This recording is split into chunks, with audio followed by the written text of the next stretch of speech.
සමාජ සංගායනා නමෝ තස්ස භගවතෝ අරහතෝ සම්මා සම්බුද්දස්ස නමෝ තස්ස භගවතෝ අරහතෝ සම්මා සම්බුද්දස්ස නමෝ තස්ස භගවතෝ අරහතෝ සම්මා සම්බුද්දස්ස සාදු සාදු. ගරුතර මහා සංඝරත්නයන් අවසරයි. ශ්‍රද්ධාවන්ත පින්වත්නි, හිමිදිරියේම ඔබ අදත් සූදානම් වෙන්නේ ජීවිතයට අවබෝධයක් ඇති වෙන උතුම් ධර්මානුශාසනාවකට සවන් දෙන්න.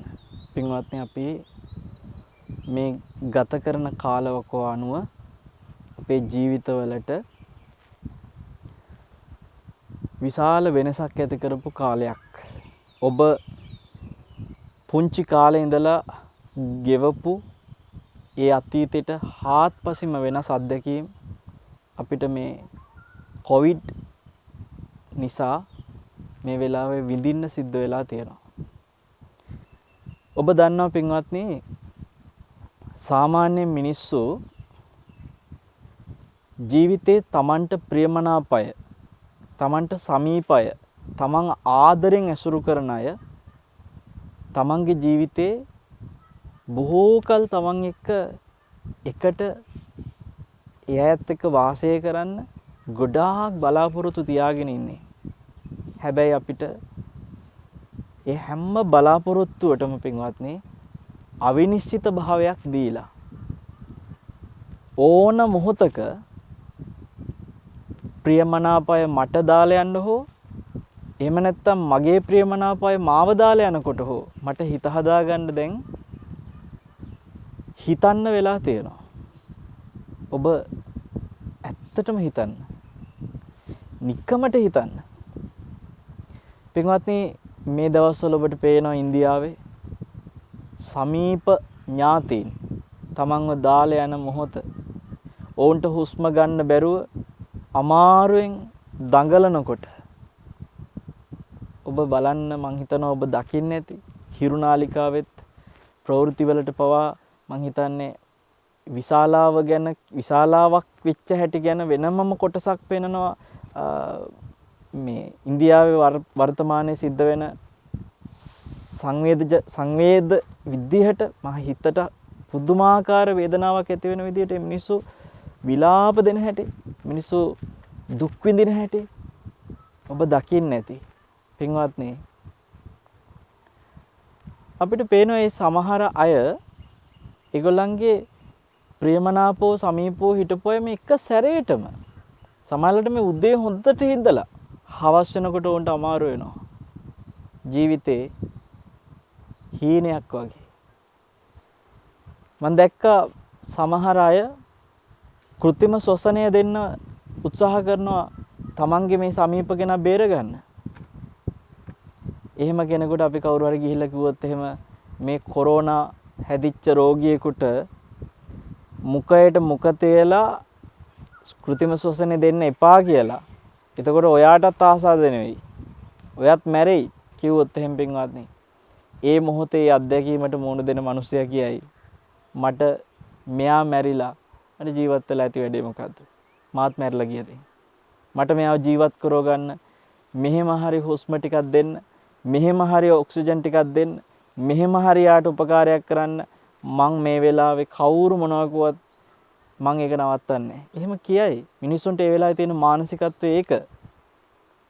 පින්වත්නි, අපිට වෛද්‍ය උපකරණ, ඖෂධ හැම දෙයක්ම සපයන ඉන්දියාව අද ඒ තරමට අසරණ වෙලා මිනිස්සු අද අපේ ගිලන් කෙනෙක් රෝහලකට ගෙනියන ගිලන් රත අපිට ලැබිච්ච ඉන්දියානුවන්ට පින්වත්නි, ඔවුන්ගේ ගෙලනුන් සමහරලාට පාපැදිවල තියාගෙන බොහෝම අමාරුවෙන් බොහෝ දුෂ්කරව ගෙනියන්න සිද්ධ වෙලා තියෙන වෛද්‍යවරු හොයාගෙන. ඔබ හිතන්න ඔවුන් එච්චර අසරණ වුණා නම් අපි කොච්චර අසරණ වෙයිද? මම පින්වත්නි හැමදාම ඇහෙන ඒවම මේ දේශනාවෙත් කියන්න උත්සාහ කරන්නේ. ඕව ඇහෙනවා, ඕව පේනවා, ඕවම බනටත් කතා කරලා වැඩක් නැහැ. හැබැයි මම මේ දේශනාවේ ආරම්භයේදී ඔබට මේ වචන ටිකක් කිව්වේ අපිට ධර්මයේ කොච්චර දුරට දැන් අවශ්‍යද? ඔබට මේ ගෙවන මේ පැය භාගේ ඔබේ ජීවිතේට වෙනදට වඩා දැන් වටිනව නේද? ඔබට මේ ගෙවන අඩ හෝරාව පින්වත්නි වෙනදට වඩා වටිනාකමක් ඔබේ ජීවිතේට තියනව නේද කියන එක අපි හිතන්න ඉඩක් දෙන්න. මිනිස්සුන්ට කායිකව ලෙඩ වෙද්දි මානසිකවත් ලෙඩ වෙනවයි කියන එක අත්දැකීමෙන්ම දැනෙන දන්න දෙයක්. බුදුරජාණන් වහන්සේගේ ශ්‍රාවකයාට විතරක් උන්වහන්සේ අපූර්වට දුන්න අවවාදයක් තියෙනවා. මේ කය කොහොමත් ලෙඩ වෙන එකක්, ලෙඩ වෙන කය ලෙඩ වෙච්ච දෙන් හිත ලෙඩ කරගන්න එපා කියලා. පින්වත්නි, බුදුරජාණන් වහන්සේ වදාළේ මේ කයත් බිත්තර කට්ටක් වගේ. කොයි වෙලාවෙද කියන්න බෑ. ඔබ නිකමට හිතන්න පින්වත්නි, අපි මේ ඔළුව පරිස්සම් කරගෙන එනවා. මේක කැඩිලා බිඳිලා කුඩු වෙලා යන්න කොච්චර දේවල් මේ ලෝකේ තියෙනවද? අපි වැටෙනවා. එක එක දේවල් වල අපේ ඔළුව හැපෙනවා, වදිනවා.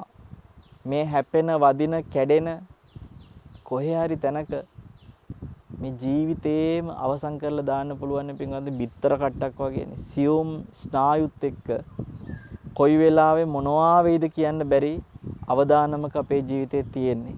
ඒක නිසා බුදුරජාණන් වහන්සේ වදාළේ බිත්තර කට්ටක් වගේ කයක් එක්ක තමයි පින්වත්නි අපි මේ වෙලාවේ මේ කොවිඩ් ප්‍රශ්නෙටත් මුහුණ දීලා තියෙන්නේ. ඒ නිසා ඔබට තියෙන හොඳම විකල්පය තමයි මේ කය කොහොමත් ලෙඩ වෙන එකේ, ලෙඩ වෙන කය ලෙඩ වෙච්ච දෙන්, හැබැයි ලෙඩ කරගන්න එක නෙමෙයි එකෙන් කියන්නේ. ලෙඩ වුණොත් ඒ ලෙඩ වෙන එක කොහොමත් ලෙඩ වෙන නිසා අපි පරිස්සම් වෙනවා. නමුත් අපිට කාටවත් කියන්න බෑ. ඔබ හිතන්න මේ ලෝකෙට ඉස්සෙල්ලම මේ කොවිඩ් ගැන හඳුන්වා දුන්න වෛද්‍යවරු පවා මැරුණා. මොකද ඒ අය මේ ගැන දන්නේ නැතුවද හොඳටම මේ ගැන අයන්නේ ඉඳලා දන්නවා. ඔවුන් පරිස්සම් වුණා. හැබැයි හැම දෙයක්ම අතරේ ඔවුන්ගේ ජීවිත ඒ කොවිඩ් වලින්ම අහිමි වෙලා ගියා. අපි අපේ ජීවිත වර්තමානයේ කොච්චර අවිනිශ්චිතද අපේ රටෙත්. වෛද්‍ය විද්‍යාල හදපු, රෝහල් හදපු විශේෂඥ වෛද්‍යවරු මේ කොවිඩ් නිසා නැති වුණා. ඒ නිසා පින්වත්නි පරිස්සම් වෙන්න උපරිම. හැබැයි අපි දන්නවා කර්මානුරූපව අපිට පරිස්සම් වෙලත් සමහර ලාවට ජීවිතේ අතහැරලා දාලා යන්න මේ කොවිඩ් උනත් බලපාන්න පුළුවන්.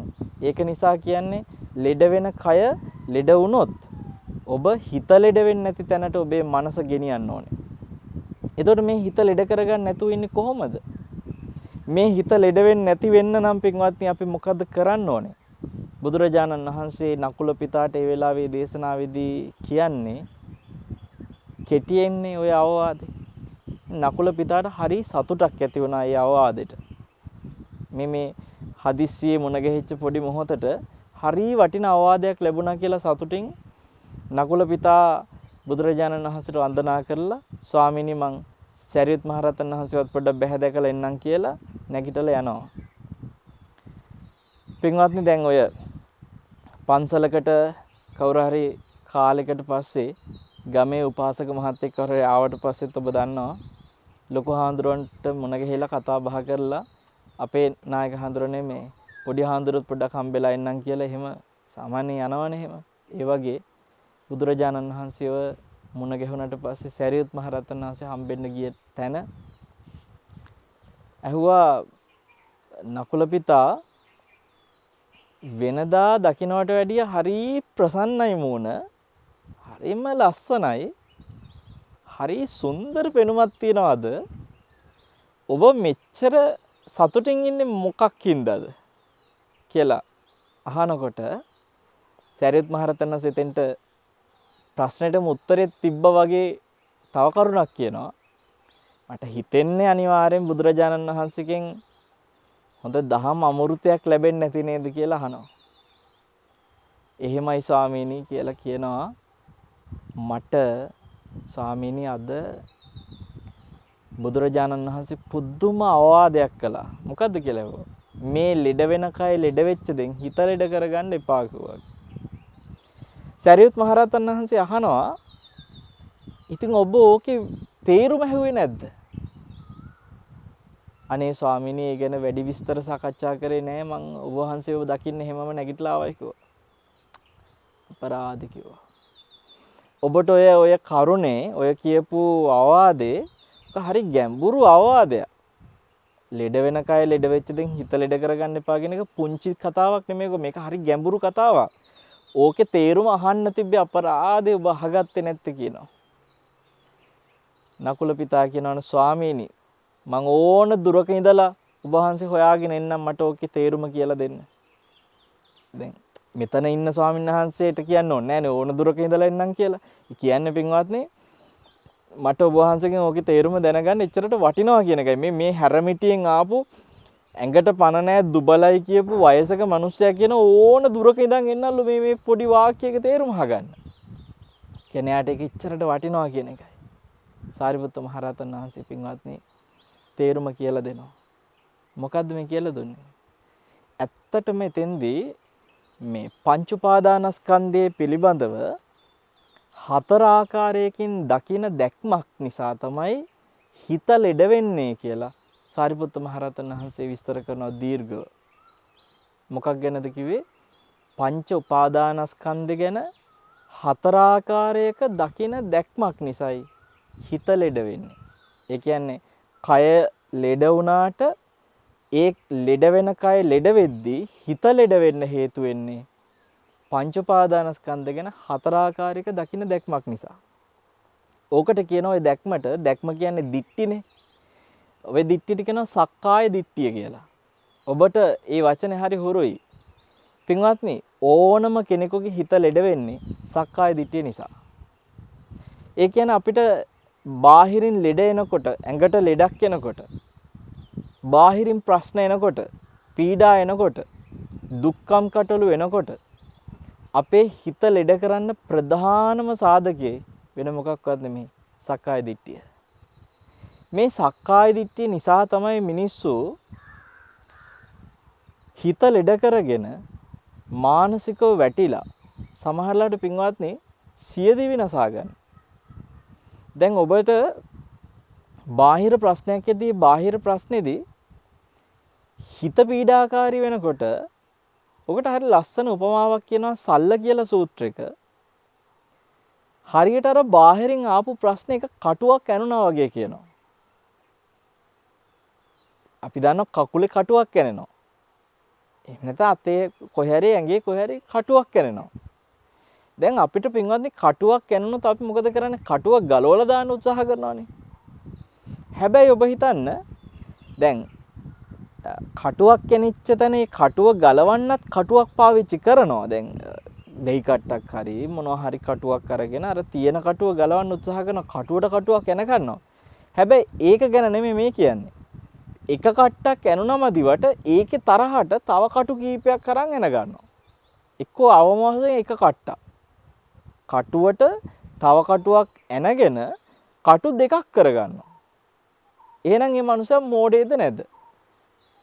තියෙන කට්ට ගලවන්න තව කටුවක් පාවිච්චි කරනවා කියන්නේ කටු තියාගන්න හදනව නෙමෙයි. තියෙන කටු ඔක්කොම ගලවනවා. මොකද දෙවණියට ඇනගත්ත කටුව පදිංචි කරවගත්තේ නැහැනේ පින්වත්නි. ඒ කටුවත් ගලවලා තියෙන කට්ටත් ගලවලා කටු නැති කෙනෙක් බවට පත් වෙනවනේ එතන. කටුවෙන් කටුව ගලවලා එක කටුවක්වත් නැති කෙනෙක් වෙනවා. හැබැයි යම්කිසි මිනිසෙක් එක කට්ටක් කැනිච්ච මදිවට තව කට්ටක් අරගෙන ඇනගෙන තියා ගන්නවා නම් පින්වත්නි කටු දෙකක් බවට පත් කර ගන්නවා නම් ඒ මනුස්සයා මෝඩේ. එන්නේ එකක් කැනුණා තරහට තව එකක් අරන් එනගත්තා වගේ. බාහිරින් එන ප්‍රශ්න ඒව හරියට එක කටුවක් කැනුණා වගේ. ඒකට මානසිකව වැටිලා අර කායික දුක අස්සට මානසික දුකක් එනගන්න එක දෙවෙනි කටුව වගේ. පින්වත්නි එකක් මදිවට දෙකක් කිව්වලු. ඒ වගේ කායික දුකට මානසික දුකක් ආවට පස්සේ දුක ඩබල් වෙනවා. එතකොට මෙන්න මේ දුක ඩබල් කරගන්න එක නැති කරගන්න බුදුරජාණන් වහන්සේගේ ධර්මයේ තේරුම් ගත්ත කෙනාට පුළුවන් වෙනවා. සක්කාය දිට්ඨිය දුරු කරන කෙනාට පුළුවන් වෙනවා. සක්කාය දිට්ඨිය නිසා වෙන්නේ මොකද්ද? දෙවෙනි කටුව එන ගන්නවා. ඩබල් වෙන්නේ සක්කාය දිට්ඨිය නිසා. ඒතර දැන් කොවිඩ් මේ කොරෝනා හරියට බැලුවොත් එහෙම පළවෙනි කටුව වගේ.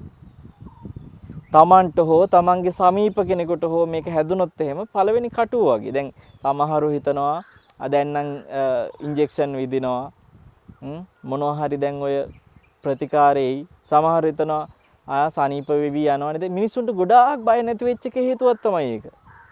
මේ මනසින් වැටෙන්නේ නැතුව ඉන්නවා, මනස ශක්තිමත් වෙනවා කියන්නේ බය නැති වෙනවා කියන එක නෙමෙයි. ඒකත් තේරුම් ගන්න. එක පැත්තකින් බය කියන එක කෙලෙස්.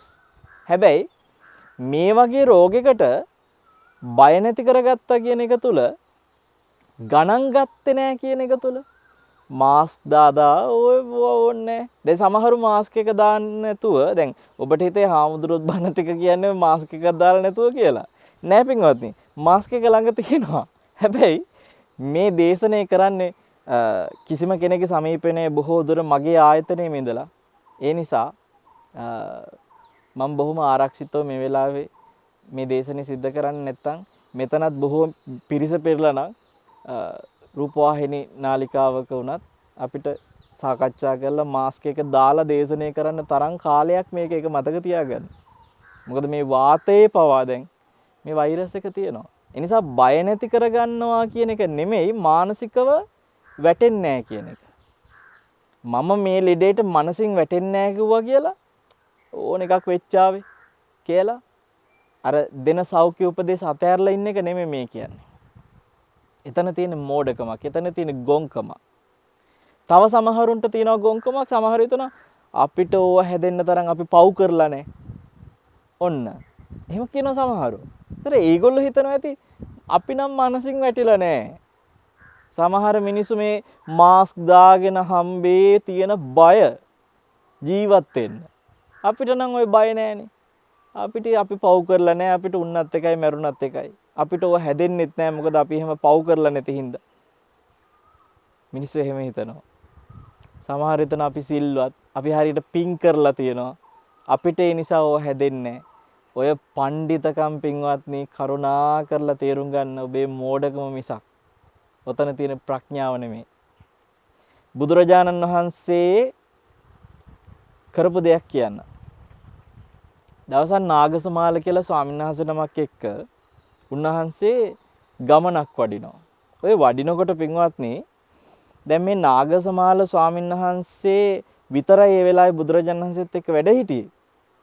උන්වහන්සේගේ පාත්‍ර සිවුරු ටිකත් නාගසමාල හාමුදුරුවන්ගේ අතේ තිබ්බේ බුදුරජාණන් වහන්සේගේ පාත්‍ර සිවුරු. වඩින අතරමඟ හම්බුණා තුම්මන් හන්දියක්. දැන් මේ වඩින ගමනට බුදුරජාණන් වහන්සේ හැරෙන්නේ ගමනාන්තයට තියෙන දුරම පැත්තට. ඒ තුම්මන් හන්දිය හැරෙන්න තියෙන සමහරු දෙමන් හන්දි කියලාත් කියනවා. මේ හැරෙන්න තියෙන පාරවල් දෙකම ගමනාන්තයට යන්න පුළුවන්. එකක් දුරයි එකක් ළඟයි. බුදුරජාණන් වහන්සේ හැරුණේ දුර පැත්තෙන් වඩින්න. නාගසමාල හාමුදුරුවෝ ඒ වෙලාවේ කියනවා ස්වාමීනි අපි දැන් යන තැනට ඕකෙන් යද්දි දුරයි. මේකෙන් වඩිමු ස්වාමීනි මේක ළඟයි කිව්වා. නාගසමාල හාමුදුරුවෝ ටිකක් හිතුවක්කාරයි. මේ බුද්ධ ශාසනයේ මුල් කාලේ වෙච්ච දෙයක්. එතකොට ආනන්ද ස්වාමීන් වහන්සේ බුදුරජාණන් වහන්සේට උපස්ථායකයන් වහන්සේ විදිහටවත් පත් වෙලා හිටියේ නෑ පින්වත්නි. ඒ කාලේ නාගසමාල හාමුදුරුවෝ තමයි බුදුරජාණන් වහන්සේගේ උපස්ථායක විදිහට ළඟ හිටියේ. පඬිතයි. මොකද දන්නද උනේ? බුදුරජාණන් වහන්සේට කීප සැරයක්ම කියනවා මෙහෙන් යම් කිය අර ළඟ පැත්තෙන් යම් කියනවා. බුදුරජාණන් වහන්සේ වෙලාවේ දුර පැත්තම යෝජනා කරනවා නෑ නාගසමාල මේ පැත්තෙන් යමු. ඇහුවෙම නෑ. ඔබ වහන්සේ නම් ඔහෙන් වඩින්න. මට බෑ ওই දුර පාරවල් වලින් එන මං යනවා මෙහෙන්. ඔබ වහන්සේගේ පාත්‍ර සිවුරු ටික කියලා පාත්‍ර සිවුරු ටිකක් දමලා ගහලා මේ බුදු කෙනෙකුගේ මෙච්චර මේ බුදු කෙනෙකුගේ වචනයකට කීකරු වෙන්න බෑ සිවුරකුත් දාගෙන. පින්වත්නි ගියා පඬිතේ වගේ අර දුර පාරෙන් යන බුදුරජාණන් වහන්සේව මග ඇරලා මෙයා ළඟ පාරෙන් වැඩියා. දැන් ෂෝට් කට් එකෙන් ළඟ පාරෙන් බුදුරජාණන් වහන්සේගේ කීමට කන් දෙන්නේ නැතුව ගියපු නාගසමාල හාමුදුරුවෝ පින්වත්නි පැය ගාණක් ගියා බුදුරජාණන් වහන්සේ අදාළ තැනට ගිහිල්ලත් එන්න මහා වෙලාවක් ගොඩාක් වෙලා ගෙවුණා. බුදුරජාණන් වහන්සේ සෑහෙන ඉක්මනින් වැඩියා. ඉරිදියෙන් නෙමෙයි. උන්වහන්සේ සාමාන්‍ය මේ තමන් වහන්සේගේ සුඛ විහරණයට බුදුරජාණන් වහන්සේ කවදාකවත් එහෙම මේ ඉරිදි පාවිච්චි කරේ නැහැ. උන්වහන්සේ සාමාන්‍ය විදිහට අපි වගේම පයින් පාගමනින් වැඩම කළේ. පින්වත්නි.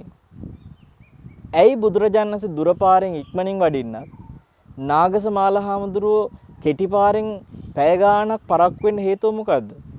නිකන් නෙමෙයි ආවේ නාගසමාල හාමුදුරුවෝ ගුටි කාලා සිවුරු ඉරාගෙන පහත්තරත් කුඩු කරගෙන පින්වත්නි. පඬිතයට ඉදණ්ඩිත යන්න බෑ කියනවනේ. දැන් මොකද උනේ? බලද්දී ඒ පාරේ හොරු. දැන් ඕක දන්නව නාගසමාල හාමුදුරුවෝ. නමුත් අර කම්මැලිකමට දුර පාරෙන් යන්න තියෙන කම්මැලිකමට ඒ පාරෙන් ගියා.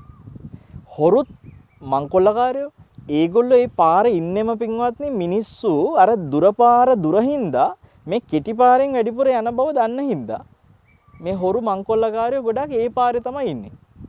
ඕක දන්න හොඳටම දැන ගියා කම්මැලිකමට. දැන් ඔබ හිතන්න බුදුරජාණන් වහන්සේට ඕනනම් කෙටි පාරෙන් එහෙනම් වඩින්න තිබ්බා. අර හොරුන්ට නොපෙනී වුණත් යන්න පුළුවන් උන්වහන්සේට. මොනවද කරන්න බැරි උන්වහන්සේට? පින්වත්නි, ඇයි උන්වහන්සේ මෙච්චර ඥාන සමාපatti සමවදින්න පුළුවන් හැකියා 이르දි හැම දෙයක්ම තියාගෙන දුර පාරෙන් වැඩියේ ඇයි? දෙමන් හන්දියකින් හැරිලා. ගමනාන්තයට යන්න පාරවල් දෙකෙන්ම තියේදී ළඟ පාර අතෑරලා හොරු මංකොල්ලකාරයෝ ඉන්න පාර අතෑරලා ඇයි පින්වත්නි දුර පාරෙන් ගියේ? අවදානන් සහිත දෙයට බුදු කෙනෙක් වුණත් පින්වත්නි ඔහේ අපි නම් වැරදි කරලා නැහැ අපිට ප්‍රශ්නයක් නැහැ කියලා එහෙනම් උන්වහන්සේට වඩින්න තිබ්බනේ. ඔබ තරම්වත් වැරදි කරනවද භාග්‍යතුන් වහන්සේ? ප්‍රශ්නයක් නැහැ නාගසමාල අපිට වරදක් වෙන එකක් නැහැ. අපි ඔහෙන් යන් කියලා යන්න තිබ්බනේ පඬිතුකමට. නෑනේ පින්වත්නි. බුදුරජාණන් වහන්සේ දුර පාරෙන් උනත් වැඩියා. ඒ දෙන්නේ අපිට ලොකු ආදර්ශයක්. ඔබ හිතන්නේ එහෙනම් බුදු කෙනෙක් ඒ වගේ කරා නම් උන්වහන්සේ පැහැදිලිව සබ්බාසව කියන සූත්‍රයේ පෙන්නලා තියෙනවා සත්තු සර්පයි ඉන්න පාරක් තියෙනවා නම් ඒ පාර මග ඇරලා යන්න පුළුවන් සතු සර්පය අඩු පාරක් තියෙනවා නම් ඔබ යන්න සතු සර්පය අඩු පාරේ. අර පාර මග අරින්න කියනවා. අවදානන් සහිත පාර මග අරින්න කියනවා. ඒ අවදානන් සහිත තැනක ජීවිතයට අවදානමක් අරගෙන ඒ වෙලාවේ පින්වත්නි කරන දේ බුදවරු ප්‍රශංසා කරේ නැහැ.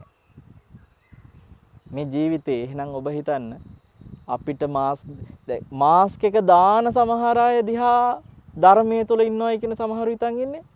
හප්පෝ මෙයාට ජීවත් වෙන්න තියෙන බය. නෑ කරුණාවක් තියෙනවා නම් අනේකා කෙරෙහි තමන් මාස්ක් එක දාන්න ඕනේ.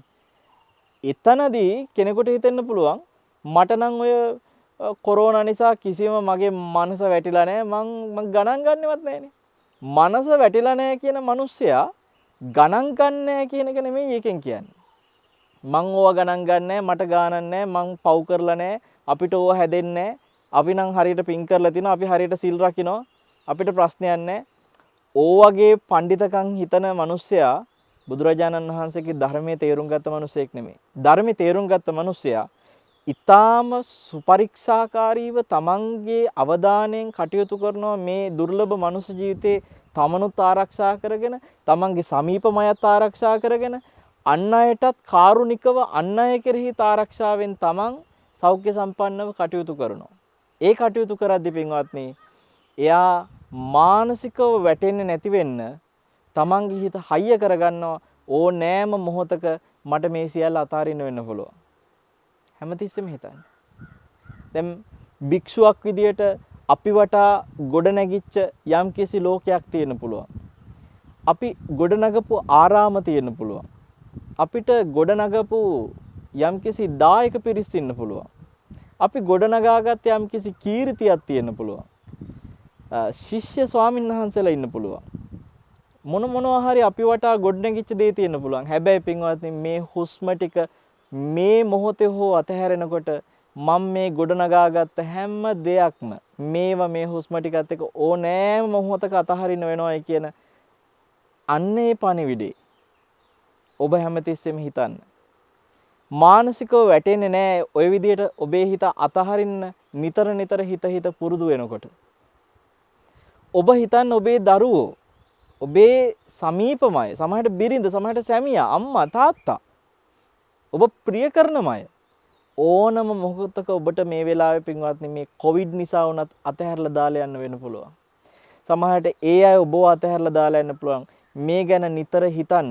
ඒ හිතන එකෙන් කියන්නේ අනේ එහෙනම් අපි අතහරින්න වෙන ඕන දෙයක් වෙච්චාවේ කියලා ඉන්න එකක් නෙමෙයි. පරිස්සම් වෙන අතරේ අතහරින්න හිත හයිය කරගන්න. එතකොට පින්වත්නි ඔබට කය ලෙඩ වුණත් මනස ලෙඩ කරගන්න නැතුව වෙන්න පුළුවන්. සක්කාය දිට්ඨියෙන් හිත නිදහස් කරගන්න නම් ඔබ පුළුවන් තරම් පංච උපාදානස්කන්ධ ගැන කියා දෙන දේශන අහන්න. පංච උපාදානස්කන්ධ කියන්නේ ඇඟට නෙමෙයි. සමහර විටගෙන නෝ පංච උපාදානස්කන්ධ කියන්නේ මේ ඇඟට කියලා. ඒ නිසා සමහර කෙනා මේ පංචස්කන්ධේ දුකක් කියලා කියනකොට කියනවා මේ පංචස්කන්ධයට ඇඳුම් අඳින්න ඕනෙලු. මේ පංචස්කන්ධයට කවන්න පොවන්න ඕනෙලු. පින්වත්නි පංචස්කන්ධයට කවන්නේ පොවන්නේ නැහැ. හරිද? ඇඟ නෙමෙයි පංචස්කන්ධ කියන්නේ. ඒ නිසා මම ඔබට මේ දේශනාවේ දීර්ඝව විස්තර කරලා දෙන්න බැරි නිසා කාලේ සීමිත නිසා තමයි කෙටියෙන් කියන්නේ. හොයන්න. පංච උපාදානස්කන්ධ ගැන කියා දෙන දේශන පුළුවන් තරම් අහන්න. එතකොට ඔබට පුළුවන් සක්කාය දිට්ඨියෙන් හිත නිදහස් කරගන්න. සක්කාය දිට්ඨිය නිසා එහෙනම් මේ හිත ලෙඩ වෙන්නේ. සක්කාය දිට්ඨිය කියන්නේ පින්වත්නි ආත්ම දෘෂ්ටිය. තමායයි සලකන දැක්ම. ඒ දැක්ම හරි ගැඹුරු දැක්මක්. ඒ දැක්ම තුල තමයි කය ලෙඩ වෙද්දි හිත ලෙඩ කරන්නේ. ඔබට පුළුවන් නම් මේ හිත ලෙඩ වෙන්නේ නැති වෙන්න ඊටාම සරල තැනකින් පටන් ගන්න. කොටින්ම ඕනෑම මොහොතක මේ හැමදේම අතහරින්න වෙනවා කියන තැන හෝ හිතන්න පටන් ගන්න. සරලයිනේ එතනින් පුළුවන්. ඒක ඔබ හිතනකොට එහෙම හිත ඉන්නකොට ඔබට නොතේරිම හිතට ඒක හුරු වෙනවා. හයියක් හැදෙනවා. නොතේරිම පින්වත්නි ඔබ යම්කිසි දවසක ඔබේ ජීවිතේ ඔබට ඕනෑම දෙයක් අතහැරලා යන්න පුළුවන් ආත්ම ශක්තියකින් ඔබේ හිත ශක්තිමත් වෙනවා. මේ ධර්මය ලැබිච්ච වෙලාවේ ලෙඩ වෙන කය ලෙඩ වුණත් හිත ලෙඩ කරගන්න නැතුව ඉන්න. ඔබ දක්ෂ වෙන්න මේ බුදුසසුනෙන් ඵල ලබන්න. ඔබ හැමදෙනාටම හැමදාමත් උදෑසන මේ විදිහට මේ ධම්ම අවවාදයට සවන් දෙන්න. ඔබේ දවසටම ධර්ම අවබෝධය පිණිස මෙවැනි උතුම් අනුශාසනා ඔස්සේ දවස පටන් ගන්න. හිරු සදහම් උදෑසනත් එක්ක එකතු වෙන්න. හැමදෙනාටම ආශිර්වාද කරනවා. උතුම් ඔබේ සිතේ සැනසෙල්ල සුවපත් භාවයම වේවා. දවසම ඔබට පුණ්‍යවන්ත දවසක් බවට පත් වේවා කියලා. හැම දිනාටම තෙරුවන් සරණයි. සාදු සාදු සාදු. සමාජ සංගායනා